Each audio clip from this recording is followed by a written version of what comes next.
Hello and welcome to another episode of Laptop Retrospective, and today we are here with a second episode of looking at mini PCs.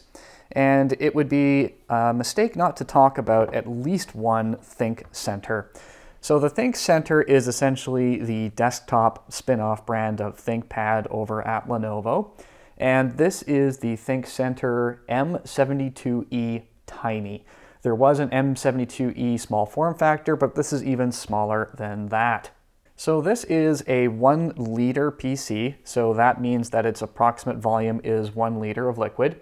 I wouldn't suggest that you put 1 liter of liquid in there. This was a pretty robust little unit that came in a variety of different configurations. This was available in a variety of different flavors, one being the Pentium series, there was a Celeron series, and then there was a 3rd gen i3 and i5 series, and I'll list all of those up on the screen there for you.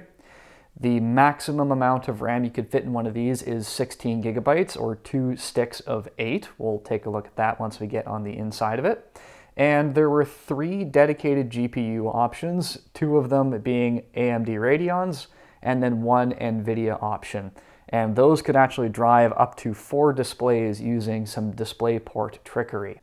It also has optional wireless and Bluetooth capabilities. And this was mainly designed for large-scale IT deployment and management because you could pretty much configure these things remotely through the BIOS to do whatever you really wanted. In terms of their physical hardware, on the front we do have the power button, 2 USB ports, a microphone and headphone jack that is separated.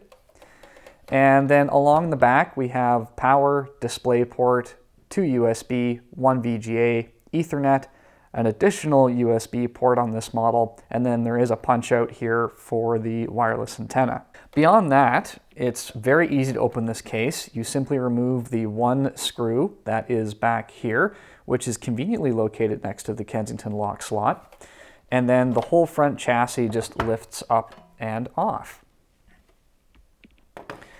So let's get you a closer look at what's going on in here.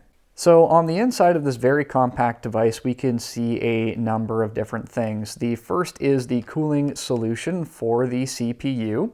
It is just sitting right there, cooling it passively. This is a socketed CPU, so if you don't like the one that's in there, so long as it's the same generation and same pinout, you would be able to swap them no problem. We do have a fan located over here that helps keep the entire chassis cool. We have access to our CMOS battery, which is located underneath of the hard drive bracket, as well as the 2 RAM slots. So how you would normally remove this bracket is a little bit different because this isn't actually screwed in.